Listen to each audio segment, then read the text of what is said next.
لوگوں سے عزتیں تلاش کرتے ہو تو وہ کیا تمہیں عزت دیں گے؟ وہ تو کل اچھا کہتے ہیں، پرسوں برا کہنے لگ جاتے ہیں۔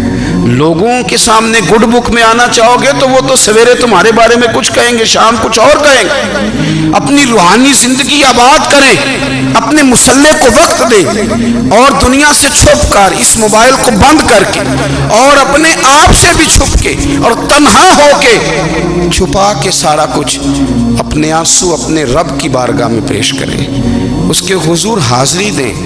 سنو نا ترمذی کی حدیث، اور اسے یاد رکھنا، نبی پاک علیہ السلام نے فرمایا اپنے دکھ لوگوں کے سامنے نہ بیان کرنا، سیٹھوں نوابوں کو نہ بتاتے پھرنا، دنیا داروں کے سامنے جا کے نہ رونا کہ میں تکلیف میں ہوں۔ فرمایا اگر دنیا داروں کو دکھ بتاؤ گے رب تمہیں کبھی غنی نہیں کرے گا، اور لوگ ہیں کہ الٹا مذاق اڑائیں گے۔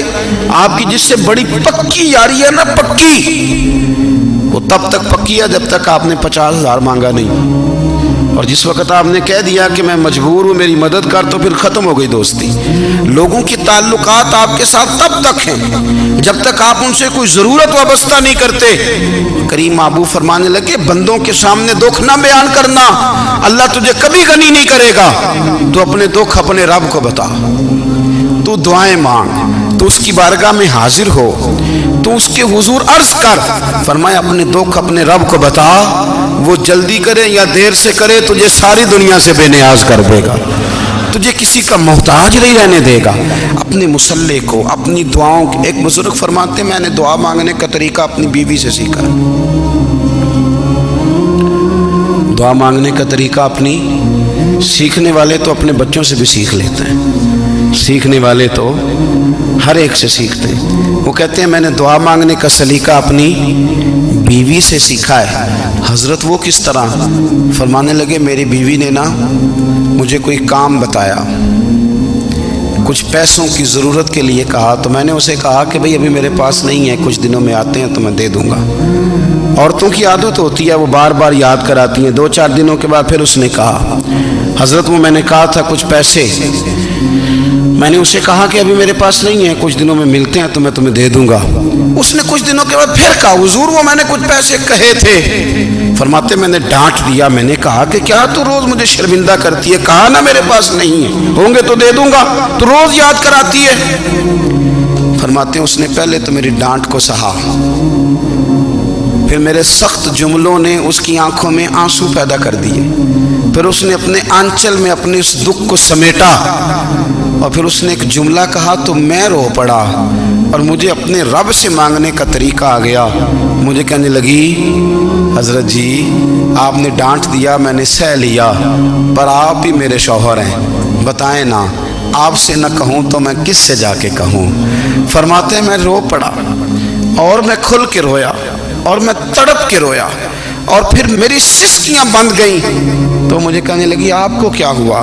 میں نے کہا مجھے بھی دعا مانگنی آ گئی ہے، جب میں اسے کہوں گا نا اللہ تو ہی میرا رب ہے، میں تجھ سے نہ کہوں تو میں کس سے جا کے کہوں؟ میں کیوں کسی بندے سے سوال کروں؟ میں کیوں کسی دنیا دار سے کہوں؟ میں تیرے بندوں کا، نیک بندوں کا وسیلہ لے کے، تیرے محبوب کی غلامی لے کے تیری بارگاہ میں آیا، تجھ سے نہ مانگوں تو کس سے مانگوں؟ سمجھ آ گئی ہے، جب میں اس رنگ میں مانگوں گا تو پھر رب میرے اوپر بڑا ہی فضل فرمائے گا، وہ میرے اوپر بڑی رحمت کرے گا، وہ میرے لیے آسانیاں کرے گا۔ عزیز دوستو، ہم اس طرح کرنے لگ گئے ہیں کہ ہم نے نا اپنے تعلقات پر اعتماد کرنا شروع کر دیا ہے۔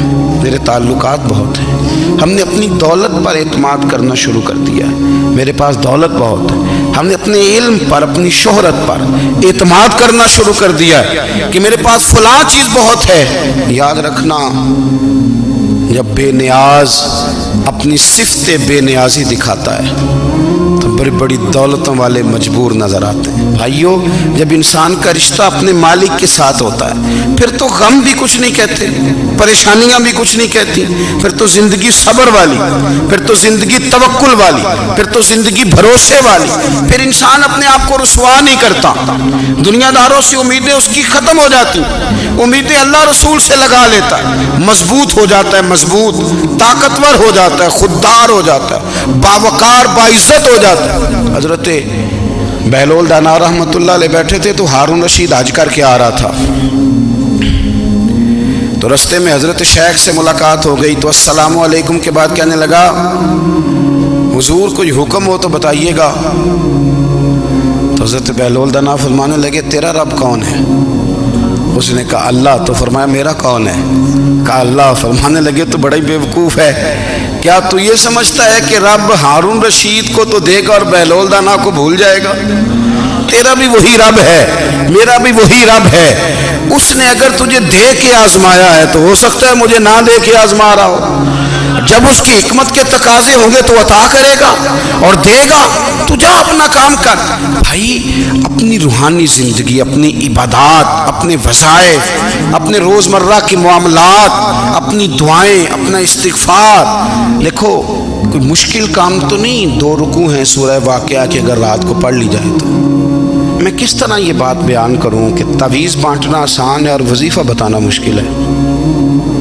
سارا دن تعویذ بانٹیں تو لوگ لینے کو تیار ہیں، اور اگر آپ وظیفہ بتائیں تو کہتے ہیں تو مشکل کام ہے.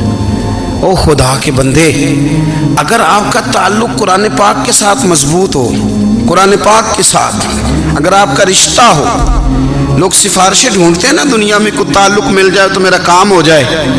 دنیا میں اتنا مشکل معاملہ ہے، آخرت میں مجھے بتائیے گا کتنا مشکل معاملہ ہوگا. میرے نبی پاک صلی اللہ تعالیٰ علیہ وسلم نے فرمایا جو لوگ سورہ ملک پڑھا کرتے تھے نا، سورہ ملک، یہ سورت ملک قیامت میں ان کی سفارش کرے گی، اور اس طرح کرے گی کہ کہے گی اے اللہ یہاں اس بندے کو جنت میں داخل کر دے یا مجھے قرآن پاک سے علیحدہ کر دے. تو رب فرمائے گا جا اس کا دامن تھام کے اسے جنت تک پہنچایا. آپ بات کو سمجھیں، جب آپ کے تعلقات اپنے معاملات کے ساتھ مضبوط ہوں گے، یہ نبی کریم نے وعدہ کیا ہے کہ تو سورت واقعہ پڑھ تیرے گھر میں فاقہ نہیں آئے گا. حضرت عبداللہ ابن مسعود رضی اللہ تعالیٰ عنہ بیمار تھے تو حضرت عثمان غنی رضی اللہ تعالیٰ عنہ تیمارداری کے لیے تشریف لے گئے اور جا کر کے کہا کہ آپ بڑے بیمار ہیں، آپ کی بیٹیاں زیادہ ہیں، میں چاہتا ہوں کہ خزانے میں سے کچھ مدد کروں. تو سیدنا عبداللہ ابن مسعود رضی اللہ تعالیٰ عنہ اٹھ کے بیٹھ گئے اور کہنے لگے امیر المومنین، اللہ آپ کو میری طرف سے، میری بیٹیوں کی طرف سے بہتر صلہ دے. میری بیٹیوں کو کسی خزانے کی ضرورت نہیں، میں نے انہیں خزانہ دے دیا ہے. کہا جناب آپ نے کون سا خزانہ دیا ہے، میں آپ کے مالی معاملات کو جانتا ہوں. تو فرمانے لگی امیر المومنین، میرے نبی کریم نے فرمایا ہے جو سورت واقعہ پڑھے اسے کبھی فاقہ نہیں آتا. میں نے بیٹیوں کو یاد کرا دی ہے، یہ خزانہ میں نے انہیں دے دیا ہے. وہ سارے والدین سنیں جو بیٹیوں کے لیے پریشان رہتے. حضرت عبداللہ ابن مسعود نصیحت کر رہے ہیں، فرمانے لگے میں نے سورت واقعہ یاد بھی کرا دی ہے، پڑھنے کی عادت بھی ڈال دی ہے. حضور نے فرمایا ہے جو سورت واقعہ پڑھے اسے فاقہ نہیں آتا. کہنے لگے چاند تو اپنی جگہ چھوڑ سکتا ہے، سورج گر سکتا ہے، تارے ٹوٹ سکتے ہیں، پر مدینے والے رسول کی بات غلط نہیں ہو سکتی. حضور نے فرمایا فاقہ نہیں آئے گا تو انشاءاللہ کبھی بھی نہیں آئے گا. کرنے کا کام یہ ہے کہ ہم اپنے معاملات، اپنی عبادات، اپنی دعائیں، کبھی 10 منٹ عادت ہو جائے نا دعا مانگنے کی علیحدہ سے رات کو. حضور نے فرمایا جو فرض نماز کے بعد دعا مانگے اللہ اس کی قبول کر لیتا ہے.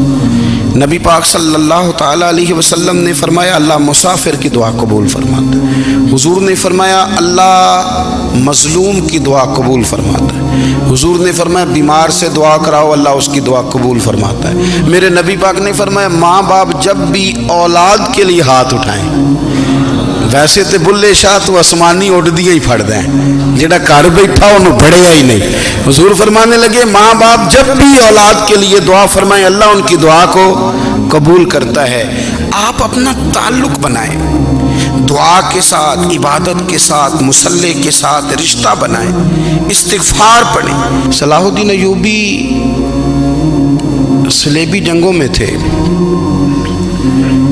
رات کو مسجد اقصیٰ میں نماز پڑھی تو پریشان تھے.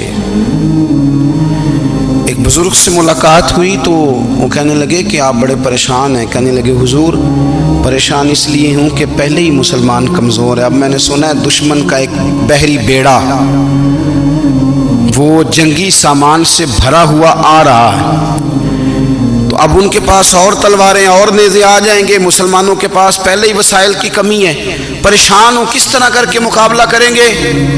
یہ بات کہتے ہی صلاح الدین ایوبی نے بزرگوں سے کہا حضور آپ بھی دعا کرنا. دعا کی بڑی طاقت ہے. میرے نبی پاک نے فرمایا دعا مومن کا ہتھیار ہے. دعا مومن کا حضور نے فرمایا تقدیر کو سوائے دعا کے کوئی چیز نہیں بدل سکتی. دعا مومن کا ہتھیار ہے. یہ کافر کے پاس کوئی نہیں، یہ ہتھیار ہے مومن کا. اللہ کرے آپ کو سمجھ آئے. پھر سنیں، کئی بار کہہ چکا ہوں یہ ہتھیار ہے. کافر کے مقابلے میں جو تیرے پاس سب سے بڑا ہتھیار ہے وہ دعا ہے. دعائیں کرانی چھوڑ دی، کرنی چھوڑ دی، لینی چھوڑ دی. حضرت سیدنا انس بن مالک رضی اللہ تعالیٰ عنہ فرمایا کرتے تھے میں نے وہ رنگ دیکھا ہے جب حضور دعا مانگتے تھے اور حضور کی مقدس آنکھوں میں آنسو بھی ساتھ ہی بہا کرتے تھے. میں نے وہ انداز دیکھا ہے. تو صلاح الدین ایوبی بزرگ سے کہنے لگے آپ بھی دعا کیجیے، اور خود رونے لگے اور سر سجدے میں رکھ کے رونے لگے اور عشاء سے لے کر فجر تک روئے، خوب روئے. صبح وہ بزرگ آئے تو صلاح الدین ایوبی کا خوبصورت اور ہنستا ہوا چہرہ دیکھا. کہنے لگے آپ بڑے خوش ہیں، رات تو میں نے بڑے روتے ہوئے دیکھا تھا. تو کہنے لگے حضور وہ جو بحری بیڑا آ رہا تھا نا وہ پانی میں ڈوب گیا ہے، اب وہ نہیں آ رہا. ابھی خبر آئی ہے تو میں بڑا خوش ہوں. بزرگ کہنے لگے اٹھ سینے سے لگ اور سن ایک بات، وہ بحری بیڑا پانی میں نہیں ڈوبا، وہ تیرے آنسوؤں میں ڈوب گیا ہے.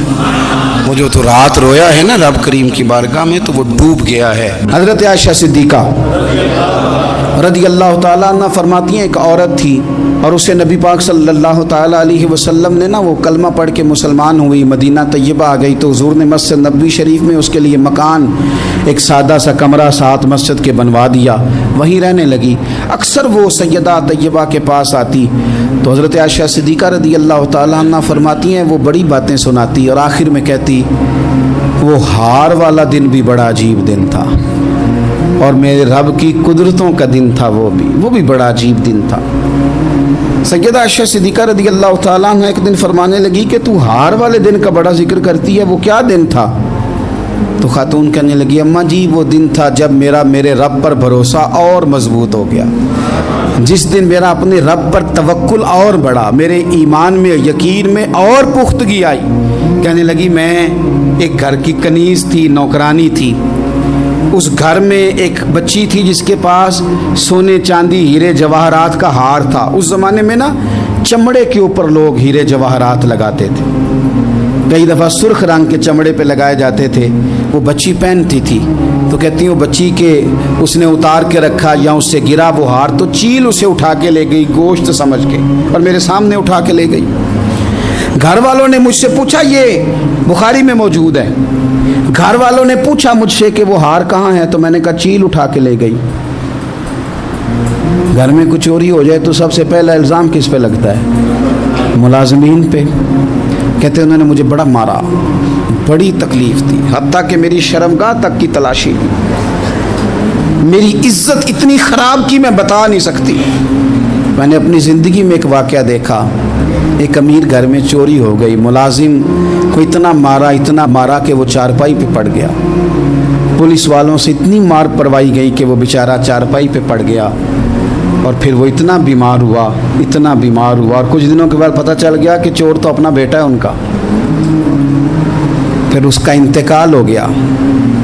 اب وہ سیٹھ صاحب اور گھر والے آ کے نا مرنے والے کے کان میں معافی مانگ رہے ہیں، کان میں. تو میں نے ان سے پھر کہا تھا کہ یہ تو اب چلا گیا ہے، تمہارا زور چلتا تھا نا تو تم نے قانون خریدا اور تم نے اسے جتنا ہو سکا تم نے اسے مار پڑوائی. تمہارے پاس جو عدالتیں تھیں تم نے وہاں کارروائی کی، اب ایک عدالت قیامت کے دن لگے گی. یہ کمزور تھا نا، کچھ کر نہیں سکا. میرے نبی پاک صلی اللہ علیہ وسلم نے فرمایا سن لو، اگر سینگ والی بکری نے بغیر سینگ والی بکری کو تکلیف دی ہوگی نا تو قیامت کے دن اسے بھی بدلہ دینا پڑے گا کہ تیرے پاس سینگ تھے اور تو نے اسے مارا تھا. وہ خاتون عرض کرتی ہے سیدہ عائشہ کی خدمت میں کہ مجھے بڑا مارا، مجھے تکلیف دی. میں کہہ رہی تھی کہ میرے سامنے چیل لے گئی ہے پر وہ نہیں مان رہے تھے. اماں جی انہوں نے مجھے بڑا مارا. حضرت عائشہ صدیقہ کہتی ہیں پھر کیا ہوا؟ کہنے لگی اماں جی جب کوئی میرا مددگار نہ رہا، مجھے تکلیف دے رہے تھے، رسوا کر رہے تھے، تو میں نے اپنے رب سے مدد چاہی، میرے رب کی طرف میں نے توجہ کی. میں نے کہا مالک اب تو ہی میرا مددگار ہے.